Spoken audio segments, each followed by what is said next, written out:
Jared was still, going on about. Bless you. Oh, well, it was a cough. You don't bless for cough. Cough you.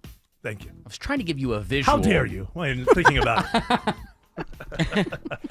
I was trying to give you a visual of what the streetcar is going to look like. Imagine. Yeah, but you didn't need to take your pants off. I don't understand your presentation. Well, picture that as the bug. Yeah, sometimes you have to see things. Right. And here's the extended one. It's a new line. Yes. That's going to be the outer loop. This one's going to drop down below the first line. Yeah. Once the belt line makes its complete oval around the city, the streetcar, the objective is long term is to make kind of a belt across the center of the belt line. Yes, and I think that would make sense. Okay, you know what I think would make sense? Do something about the homeless problem. Oh, they can ride it. They can ride the streetcar. Well, there's that. Here's the problem. Put 'em on the roof. and The then- reason this stuff happens is the federal government, they make some funds available in all these different programs and stuff, but they don't make large sums of money available to states to do with it, like do something about home. It's always roads and bridges and trains and transportation. And so what it does is it makes states and cities, localities, they got to come up with some kind of thing so we can get that money. And you end up with these novelty projects where if you're the mayor of a city, you should just always be looking at, okay, we have this under control. What's not under control? And what's a real problem? And that's where the priorities should always be. But, there's a big boondoggle that goes on with federal money. And, it means jobs, of course. There's always, anytime you're going to build something, it means jobs. So the mayor can say, hey, there's people. We got these construction projects.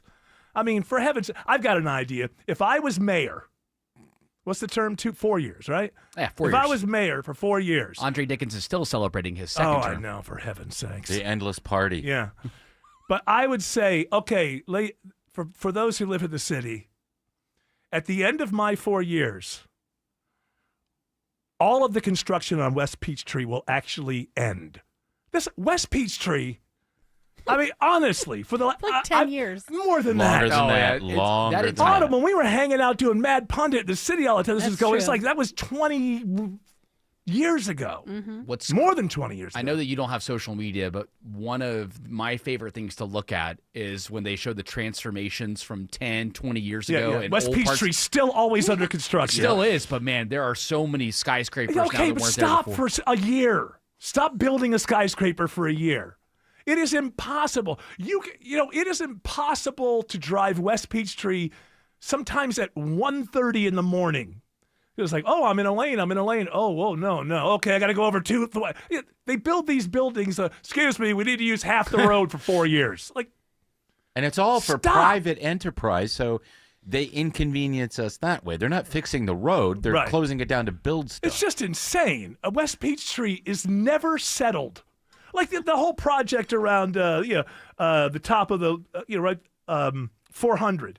That went on for a few years. That was a big thing. Now it's over. True, it did end. Now it's over. Now it's like, hey, good. I'm glad I they miss did it. it. We got more. It's like West Peachtree is never done. It's always under construction.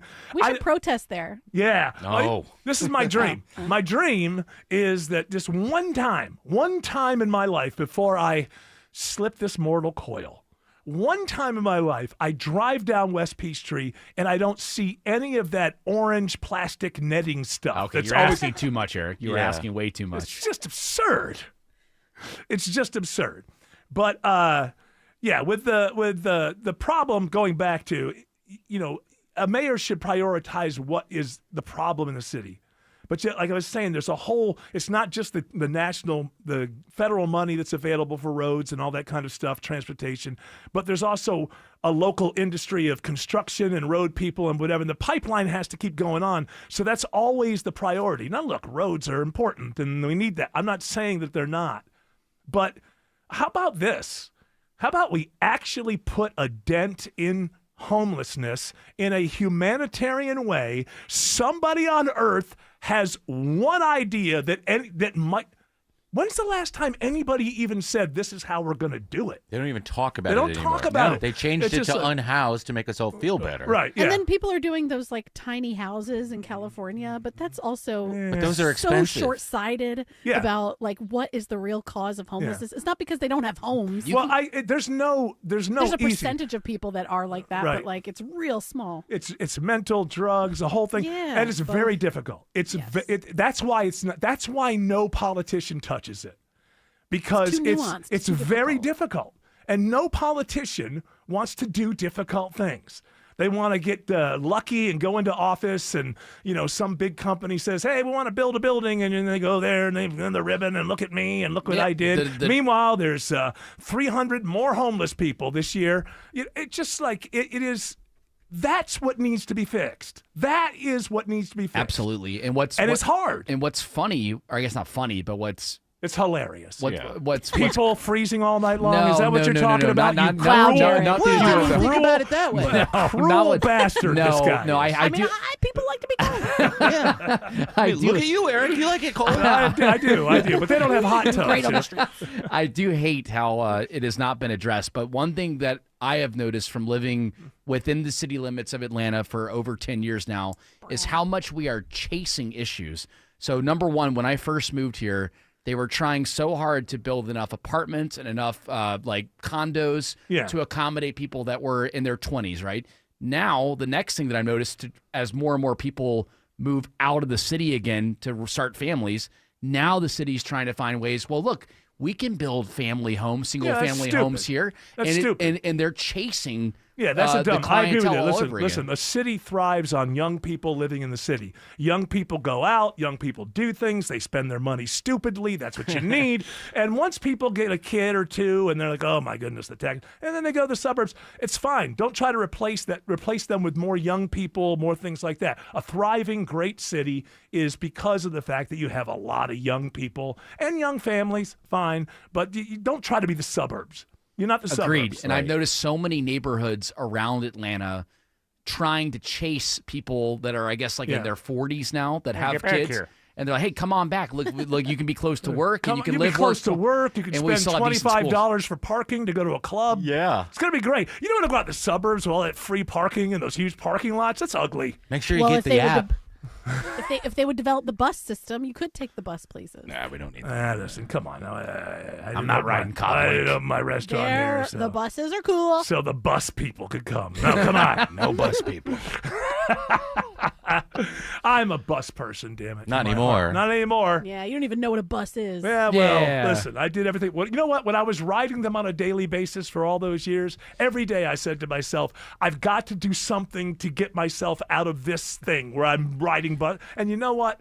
I did it. And you know what that means? If you're that rich means everybody and else can do it. If you have money, that's different. Because if you're talking about getting yourself out of a socioeconomic slump that you might have been in. I was Whereas in. there could be people that can afford to live in the city and then want the bus to be nicer than it is. Sure, and great. Then, raise their city taxes or whatever they can pay.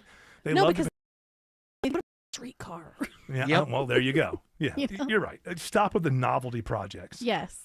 The Beltline started out, wasn't it some Georgia Tech kid? That's correct. It was like his master's, his thesis or something? It was his thesis. He took the old rail line that used to go around Atlanta, or majority of it. I remember the old rail line. I bet you do. I rode it all the way to my primary school. Is this that was in a barn. Is that the bottom Atlanta? The old Atlanta was on a different Atlanta that we know was built above. Oh, yeah. Because you of can underground. see it when you go. It just, I mean, it when you depends go by the railroad thing on 400 or Buford, you can see where that used to be the city level. Right. And then people, when there were so many trains, There was a flood. well, people were getting hit.